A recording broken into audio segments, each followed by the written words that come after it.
ನಮಸ್ಕಾರ. ನಮಸ್ಕಾರ. ಈಗ ನೀವು ಬುದ್ಧಿವಂತರಾಗಿದ್ರೆ ಎದ್ದೋಗಿ. ಇದು ಸಿನಿಮಾದೊಳಗೊಂದು ಸಿನಿಮಾ ಬರುತ್ತೆ, ಅದ್ರ ಅಗತ್ಯತೆ ಇತ್ತ ಅಂತ ಒಂದು ಪ್ರಶ್ನೆ. ಆಮೇಲೆ ಅದರಿಂದ ನಿರ್ಮಾಪಕರಿಗೆ ಎಫೆಕ್ಟ್ ಆಗಿದೆಯಾ ಅನ್ನೋ ಪ್ರಶ್ನೆ ಕಾಡ್ತಿದೆ. ಯಾಕಂದ್ರೆ ಸೋಷಿಯಲ್ ಮೀಡಿಯಾದಲ್ಲಿ ಅದೇ ಜಾಸ್ತಿ ಹಾಕೊಂಡು ಇದು ಮಾಡಿದ್ರು. ಏನಾಯ್ತದ? ಅದು ತುಂಬಾ ಎಫೆಕ್ಟ್ ಆಗಿಲ್ವಾ ಸಿನಿಮಾಗೆ? ಅಂದ್ರೆ ಡೈವರ್ಸ್ ಎಫೆಕ್ಟ್ ಆಗಿಲ್ವಾ ಅಂತ. ಅದನ್ನ ಎಂಜಾಯ್ ಮಾಡಿದ್ರಲ್ಲ, ತುಂಬಾ ಖುಷಿ ಪಟ್ರಲ್ಲ ಅದನ್ನ. ಅಲ್ಲಿ ಏನು ನಿಮ್ಗೆ ಯಾರಿಗೂ ಏನು ಬೇಜಾರು ಮಾಡಿಲ್ಲ. ಅಲ್ಲಿ ಏನಂದ್ರೆ ನಿಜವಾದ ಬುದ್ಧಿವಂತರು ದಡ್ರ ತರ ಇರ್ತಾರೆ. ದಡ್ರ ನಂತರ ಬುದ್ಧಿವಂತ ಅನ್ಕೊಂಡು ಮಾತಾಡ್ತಾ ಇರ್ತೀವಿ ನಾವು. ಅಲ್ಲ, ಬುದ್ಧಿವಂತರಾಗಿದ್ರೆ ನೋಡಿ ಸೈಲೆಂಟ್ ಆಗಿ ಕೂತಿದ್ದಾರೆ. ಬುದ್ಧಿವಂತರಾಗಿದ್ರೆ ಬುದ್ಧಿವಂತ ಅಂತ ಕೈಲಿ ಹಿಡ್ಕೊಂಡ್ಬಿಟ್ಟು ಹಿಂಗೆ ಅದು ಹಂಗೆ ಅಂತ ಇರ್ತೀನಿ. ಅಲ್ಲಲ್ಲ, ನನ್ನ ಬಗ್ಗೆ ನಾನು ಹೇಳ್ಕೊಂಡ್ರೆ ಅದಷ್ಟೇ. ಅದ್ರಲ್ಲಿ ಅದು ಪ್ರೇಕ್ಷಕರ ಮನಸ್ಥಿತಿ ಆಗಿರುತ್ತೆ. ನಾನ್ ಬುದ್ಧಿವಂತ ಅಂತ ಇರುತ್ತೆ ಅಂತ ಇಟ್ಕೊಳ್ಳಿ. ನಾನ್ ನೋಡಲ್ಲ ಸಿನಿಮಾ, ನಾನ್ ಎದ್ದೋಗಿ ಅಂತ ಹೇಳ್ಬಿಟ್ಟಿದ್ದಾರೆ ಉಪ್ಪಿ. ಸೋಷಿಯಲ್ ಮೀಡಿಯಾದಲ್ಲಿ ಅದನ್ನೇ ಹಾಕೊಂಡು ಜಡಿತಿದ್ದಾರೆ. ಹಂಗಾಗಿ ನಾನು ನೋಡೋದಿಲ್ಲ ಸಿನಿಮಾ. ಅದು ಎಫೆಕ್ಟ್ ಆಯ್ತಾ ಇಲ್ವಾ ಅಂತ ಸಿನಿಮಾಗೆ ನನ್ಗೆ ಅನಿಸ್ತಾ ಇರೋದು. ಎಫೆಕ್ಟ್ ಆಗಿದೆಯಾ ಇಲ್ಲ, ಆಗಿದೆ ಅನಿಸ್ತಿದೆ ನನ್ಗೆ. ಅದು ಕಲೆಕ್ಷನ್ ಹೇಳ್ತಲ್ಲ ನಿಮ್ಗೆ, ಕಲೆಕ್ಷನ್ ಹೇಳ್ತಾರೆ ನೀವು. ಆಮೇಲೆ ಸಿನಿಮಾ ಒಳಗಿನ ಸಿನಿಮಾ ಅದು. ನಿಮ್ಗೆ ಅಲ್ಲಿ 2 ಸಿನಿಮಾ ಇದೆ, ಓಕೆನಾ? ಮತ್ತು ಹೊರಗಿನವ್ರಿಗೆ ಗೊತ್ತಿಲ್ವಲ್ಲ, ಸೋಷಿಯಲ್ ಮೀಡಿಯಾದಲ್ಲಿ ಗೊತ್ತಿಲ್ಲ ಯಾರಿಗೂ. ನೀವು ಮಾತಾಡಿ, ನಿಮಗ್ ಗೊತ್ತಾಯ್ತಲ್ಲ, ನೀವು ಆಡಿಯನ್ಸ್ ಅಲ್ವಾ? ಹೌದು, ನಿಮಗ್ ಗೊತ್ತಾಯ್ತಲ್ವಾ 2 ಸಿನಿಮಾ ಇದೆ ಅಂತ? ಹೌದು. ಫಸ್ಟ್ ಸಿನಿಮಾ ನಂಗೆ ಹಾಕಿದ್ದಾನೆ ಏನಕ್ಕೆ ಅಂತ ಗೊತ್ತಾಯ್ತಾ ಸರ್? Social media. ಒಂದ್ ನಿಮಿಷ ನಾನ್ ಕೇಳೋ ಕ್ವಶನ್ಗೆ ಆನ್ಸರ್ ಮಾಡ್ಬಿಡಿ. ಫಸ್ಟ್ ಒಂದ್ ಸಿನಿಮಾ ಸ್ಟಾರ್ಟ್ ಆಗುತ್ತೆ, ಕರೆಕ್ಟ್ ಅಲ್ವಾ? ಹೌದು. ಅದ್ರಲ್ಲಿ ಆ ಕಾರ್ಡ್ ಬರುತ್ತೆ. ಹೌದು. ಲಾಸ್ಟ್ ಅಲ್ಲಿ ಮತ್ತೆ ಅದೇ ಸಿನಿಮಾ ಓಪನ್ ಆಗುತ್ತೆ. ಹೌದು. ಆ ಡೈರೆಕ್ಟರ್ ಏನ್ ಹೇಳ್ತಾನೆ? ನಾನ್ ಕಥೆನೇ ಮಾಡಲ್ಲ, ನಾನೇನೋ ಬೇರೆ ತೋರಿಸ್ತೀನಿ ಅಂತಾನೆ. ಹೌದು. ಫೈನಲಿ ಏನ್ ಹೇಳ್ತಾನೆ ಅವ್ನು? ಎಂಡ್ ಫೋಕಸ್ ಏನಂತಾನೆ? ಫೋಕಸ್ ನೀವು ಲಾಸ್ಟ್ ಅಲ್ಲಿ ನೋಡಿಲ್ಲ ಅಂದ್ರೆ ಅವರು, ಕರೆಕ್ಟ್ ಅಲ್ವಾ? ಹೌದು. ಅವ್ನ್ ಡೈರೆಕ್ಟ್ರೆ ನಾನೇ ನಿನ್ ಕತೆ ಹೇಳಲ್ಲ ಅಂತ ಹೇಳ್ತಾನೆ ಅವನು. ಈ ಡೈರೆಕ್ಟರ್ ಎಗೈನ್ ನಾನೊಂದು ಸ್ಟೋರಿ ಹೇಳಿ ನೀನ್ ಮಿಸ್ಲೀಡ್ ಮಾಡಲ್ಲ, ನಿನ್ ಸ್ಟೋರಿ ನೀನ್ ನೋಡ್ಕೋ ಅನ್ನೋ ತರ ಕತೆ ಇದು. ಸರ್, ಫೋಕಸ್ ಮಾಡೋದು, ಅದು ಫೋಕಸ್ ಆಗೋದು ಅದು ಪ್ರೇಕ್ಷಕನಿಗೆ ಬಿಟ್ಟಿದ್ದು. ಅದು ಅವ್ರವ್ರ ಗಮನ ಹೆಂಗಿರುತ್ತಾ, ಯಾರ್ಯಾರು ಇರುತ್ತಾ, ಅವ್ರು ಸ್ಟ್ರಾಂಗ್ ಎಷ್ಟಿರ್ತಾರ ಅಷ್ಟು. ಅದಕ್ಕೆ ಕೇಳಿ ಒಂದ್ ನಿಮಿಷ, ಅದಕ್ಕೆ ನಿಮ್ ಪರವಾಗಿ ನೀವು ಮಾತಾಡ್ಬೇಕು ಅಷ್ಟೇ ಈ ಸಿನಿಮಾದಲ್ಲಿ. ನಿಮ್ಗೆ ಅನಿಸ್ತು ಅಂತ ಅಲ್ಲ. ಈಗ ನನಗೆ ಅನಿಸ್ತಾ ಇರೋದು ಅದು ಈ ಬೇರೆ ಪರಿಣಾಮ ಎದುರಿಸ್ತು ಇದರಿಂದ ಅಂತ ನನ್ನ ಅನಿಸಿಕೆ. ನಿಮ್ಮ ಅನಿಸಿಕೆ. Thank you. ಓಕೆ, ಸರಿ, ಥ್ಯಾಂಕ್ ಯು ಸರ್. ಅದಕ್ಕೆ ಒಂದೇ ಒಂದು ಸಣ್ಣ ಉತ್ತರ ಕೊಟ್ಬಿಡ್ತೀನಿ. ಸ್ನೇಹಪ್ರಿಯ ಸರ್, ಸ್ನೇಹ ಪ್ರಿಯ ನಿಮ್ಮ ಹೆಸರಲ್ಲೇ ಇದೆ. ಈ ಸಿನಿಮಾ ಸ್ನೇಹ ಪ್ರಿಯವಾಗಿ ಸೂಪರ್ ಹಿಟ್ ಆಗಿದೆ. ಬಾಕ್ಸ್ ಆಫೀಸ್ ಅಲ್ಲಿ ನಿಜವಾಗ್ಲೂ ಒಳ್ಳೆ ಕಲೆಕ್ಷನ್ ಆಗಿದೆ ಸರ್.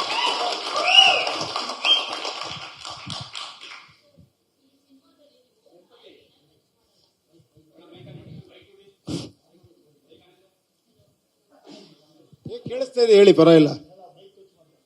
ಸರ್, ಈ ಸಿನಿಮಾದಲ್ಲಿ ನೀವು ನಾಯಕಿನ ಟಚ್ ಮಾಡಲ್ಲ. ಸೊ ಪ್ರಕೃತಿಗೆ ಹೆಣ್ಣನ್ನ ಹೋಲ್ಸಿದೀರಾ ಸಿನಿಮಾದಲ್ಲಿ. ಸೊ ಅದಕ್ಕೆ ಟಚ್ ಮಾಡ್ಲಿಲ್ವಾ? ಸೊ ಏನು ಅಂತ?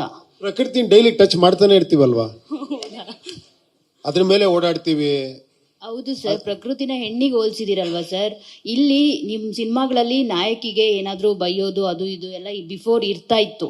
ಸೊ ಈ ಸಿನಿಮಾದಲ್ಲಿ ಏನು ಇಲ್ಲ, ನಾಯಕಿನ ಟಚ್ ಕೂಡ ನೀವು ಮಾಡೋದಿಲ್ಲ. ಸೊ ಎಲ್ಲೋ ಒಂದ್ ಕಡೆ ಆ ತರ ಏನಾದ್ರೂ ಟಚ್ ಮಾಡಿದ್ರೆ ಪ್ರಕೃತಿಗೆ ಇಲ್ಲಿ ಹೋಲಿಸ್ಬಿಟ್ಟು ನೋಡಿದ್ರೆ ಉಪೇಂದ್ರ ಅವರೇ ಈ ತರ ಈ ನಾಯಕಿನ ನಾನು ಅಷ್ಟೊಂದೆಲ್ಲ ಯೋಚನೆ ಮಾಡಿ ಮಾಡಲ್ಲ ನಿಜವಾಗ್ಲು. ನಾನು ಅಷ್ಟೊಂದು ತಲೆ ಕೆಡಿಸ್ಕೊಳ್ಳಲ್ಲ. ಬಟ್ ಒಂದ್ ಹೇಳಕ್ ಇಷ್ಟಪಡ್ತೀನಿ. ಹೆಂಗೆ ಗೊತ್ತಾ, ಇವಾಗ ಯಾವ್ದೋ ಒಂದು ಸೂಪರ್ ಹಿಟ್ ಆಗಿರೋ ಸಿನಿಮಾ ಇನ್ನೊಂದು ಸಿನಿಮಾ ಮಾಡ್ತಾನೆ ಡೈರೆಕ್ಟರ್ ಅನ್ಕೊಳ್ಳಿ. ಸರ್, ಆ ಸಿನಿಮಾ ತರ ಮಾಡ್ಬೇಕಾಗಿತ್ತು ಸರ್ ಅಂತ. ಅಕಸ್ಮಾತ್ ಅದೇ ತರ ಮಾಡ್ದ ಅನ್ಕೊಳ್ಳಿ. ಸರ್, ಅವನು ಅದನ್ನ ಬಿಟ್ರೆ ಇವ್ರಿಗೇನು ಬೇರೆ ಬರಲ್ವಾ ಅಂತೀರಾ? ಯಾವ್ದು ಕರೆಕ್ಟ್ ಇದ್ರಲ್ಲಿ ನೀವೇ ಹೇಳ್ಬೇಕು. ಒಂದು ಅದೇ ತರ ಮಾಡ್ರೆ ಅದನ್ನೇ ಇವತ್ತು ಮಾಡ್ತಾವ್ ನೀವು ಅಂತ, ಬೇರೆ ಮಾಡ್ರೆ ಸರ್ ಆ ತರ ಮಾಡ್ಬೇಕಾಗಿತ್ತು ಸರ್ ಅಂತ. ಅದರಿಂದ ನಾನು ತಲೆ ಕೆಡಿಸ್ಕೊಳ್ಳಲ್ಲ. ಸಬ್ಜೆಕ್ಟ್ ಸ್ಟೋರಿ ಫ್ಲೋ ಹೆಂಗ್ ಹೋಗುತ್ತೋ ಅದಕ್ಕೆ ಕರೆಕ್ಟ್ ಆಗಿ ಹೋಗ್ತೀನಿ ಅಷ್ಟೇ. ಈ ಸಬ್ಜೆಕ್ಟ್ ಹಂಗಿತ್ತು, ಆ ಹೀರೋಯಿನ್ ಕ್ಯಾರೆಕ್ಟರ್ ಹಂಗಿತ್ತು, ಅರ್ಥ ಆಯ್ತಾ? ಇಲ್ಲಿ ಆತರ ಸಿಚುಯೇಷನ್ ಬರಲ್ಲ. ಸೊ ಬೇರೆ ಏನೋ ವಿಷಯ ಇರೋದ್ರಿಂದ ಅದಂಗ್ ಹೋಯ್ತಷ್ಟೇ.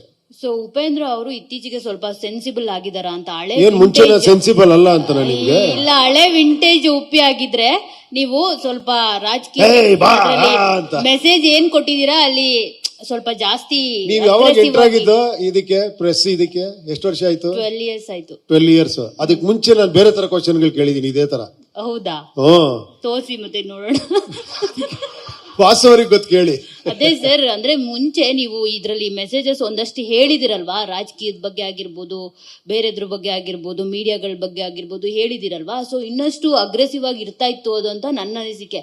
ಈಗ ಸ್ವಲ್ಪ ಏನೇ ಮಾಡಿದ್ರು ಕಾಂಟ್ರವರ್ಸಿಗಳು ಆಗುತ್ತೆ ಅಂತ ಏನಾದ್ರೂ ಉಪ್ಪಿ ಸರ್ ಥಿಂಕ್ ಮಾಡಿ ಈ ತರ ಒಂದಷ್ಟು ನಾನಿದು controversy ಟಾಪಿಕ್ಸ್ ಅಲ್ಲ. ಇಟ್ಟಿದ್ದೀರಾ ಅಂತ. ಇದು ಕಾಂಟ್ರವರ್ಸಿ ಆಗತ್ತೆ ಅನ್ಕೊಂಡೆ. ಕಾಂಟ್ರವರ್ಸಿ ಆಗಕ್ಕೂ ಮಾಡಕ್ಕೂ ಗೊತ್ತಾಗ್ತಾ ಇಲ್ಲ ಯಾರಿಗೂ. ಈಗ ಯಾರ ಬಗ್ಗೆ ಕಾಂಟ್ರವರ್ಸಿ ಮಾಡೋದು? ಸರ್ ಒಂದು ನಿಮಿಷ. ಈ ಸಿನಿಮಾ ನೋಡ್ತಾ ನಮ್ಗನ್ಸಿದ್ದು ಸಂಭಾಷಣೆ ವಿಚಾರವಾಗಿ ಈ ಹಣ್ಣು ಮತ್ತು ಹೆಣ್ಣು ಈ ಎರಡನ್ನ ಹೋಲಿಕೆ ಮಾಡಿ ಹೇಳಿರೋ ವಿಚಾರ ಭಾಳ ಗಾಢವಾಗಿ ಅದು ಅರ್ಥೈಸ್ಕೋಬೇಕಾಗತ್ತೆ. ಅದೀಗ ಆಲ್ರೆಡಿ ಕೆಲವು ರೋಡ್ಗಳಲ್ಲಿ ನೋಡಿ, ಆಟೋಗಳ ಮೇಲೆ ಕೂಡ ಅದನ್ನು ಮೆನ್ಷನ್ ಮಾಡ್ಕೊಂಡಿದ್ದಾರೆ, ಆ ವರ್ಡಿಂಗ್ಸ್ನ, ಹಣ್ಣು ಕಚ್ಚಕ್ಕೆ ಮುಂಚೆ ಹೆಣ್ಣು ಆ ಥರದ ವರ್ಡನ್ನು.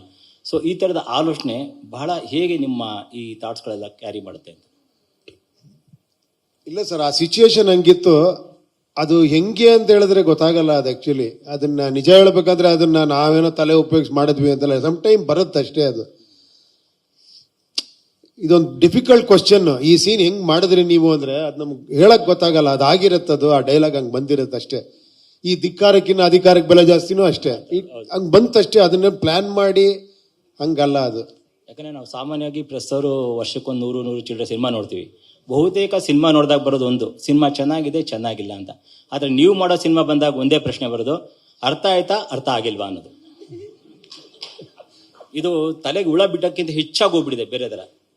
ಸೊ ಅದ್ರ ಬಗ್ಗೆ ಏನು ಹೇಳ್ತೀರಾ ಅಂತ? ಅದ್ ನಾನು ಏನಂತ ನನಗೂ ಗೊತ್ತಾ. ನಾನು ನಿಜ ಹೇಳ್ಬೇಕಂದ್ರೆ ತುಂಬಾ ಕನ್ವಿನ್ಸ್ ಮಾಡಕ್ ಟ್ರೈ ಮಾಡ್ತೀನಿ.